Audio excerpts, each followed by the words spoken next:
This is 6 Minute English from bbclearningenglish.com. I'm Kate Collin and welcome to this week's edition of 6 Minute English. And today I'm joined by Dima. Hi Dima. Hello. Well, I'd like to start today's programme by asking you about your online habits. So would you say you're a heavy internet user, Dima? I am actually, but I don't know if it's entirely by choice, because obviously working for the department which makes online materials, I have to be on the internet pretty much all the time. But to be honest, when I get back home, I don't use the internet quite as often as I used to. Since the 1980s, we've been living through what has been known as the digital revolution.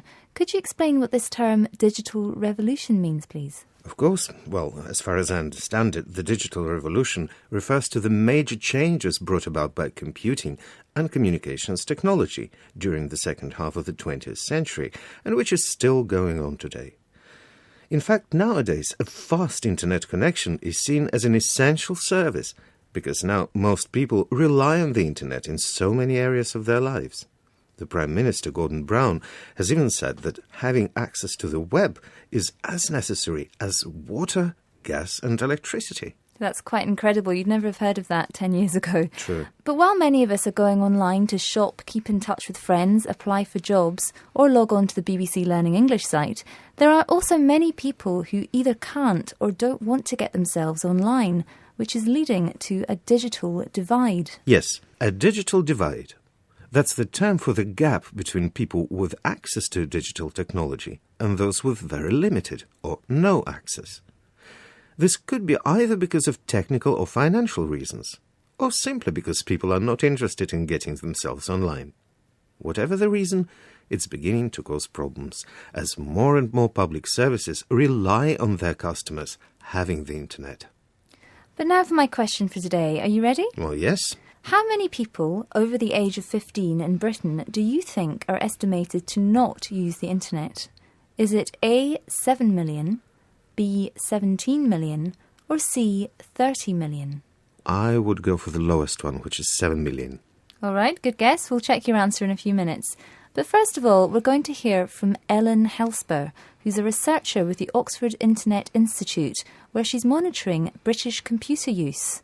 So let's listen. How have non-users' attitudes to the internet changed since the year 2003? Non-users now are becoming less and less likely to want to be engaging with technology such as the internet. So I think, for example, in 2003, about 40% of people who weren't using the internet said they would probably use it soon in the next year, while now that's gone down to 20%. That's interesting.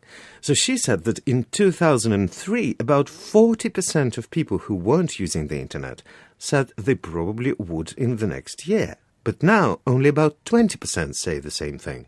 Yes, it's quite a dramatic result, which really shows that there are people out there who are not interested at all in what the internet has to offer. Let's have a listen and find out some of the reasons that these people give. We're seeing a rise in the importance of reasons such as that people are just not interested in the internet. It's not as much anymore about I can't get access, it's too expensive. We're really seeing a rise of people that say, really, it's not that relevant to my life. I don't see how I would fit it in. Well, she said there's a rise in the number of people who are saying the internet is simply not relevant to their lives. The reasons they used to give were that it's too expensive or they can't get access, but now they say it's more because they've got other things they'd rather spend their time doing. They can't fit it in, which means they don't have time for it.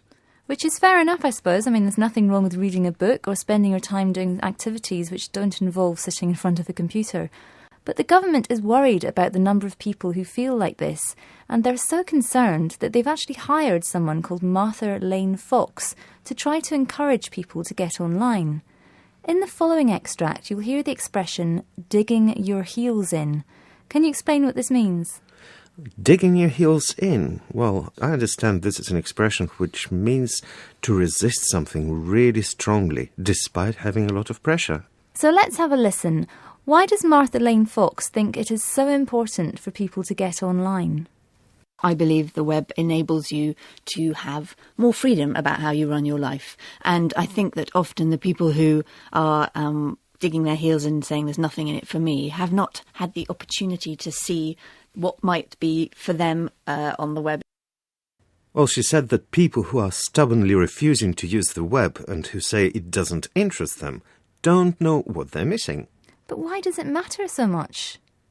I think it matters because I don't think you can be a proper citizen in our society in the future if you're not engaged online. And I'm not talking about just engaging with public services, but having access to the same information and choice as other people. So she said you can't be a proper citizen, that you don't get the same public services or access to the same information as other people who do go online. So finally, to the question I asked you earlier, I asked you how many people do you think over the age of 15 in Britain are estimated to not use the internet? I went for 7 million. And I'm afraid you were wrong. It's actually a bit more than that. It's actually 17 million people who currently do not have regular access to the web. God, that's nearly a third of population. Exactly. Amazing. Well, no wonder the government are becoming a bit worried about it. So that's all we've got time for today. Thanks for listening. Goodbye. Goodbye. That was 6 Minute English from bbclearningenglish.com.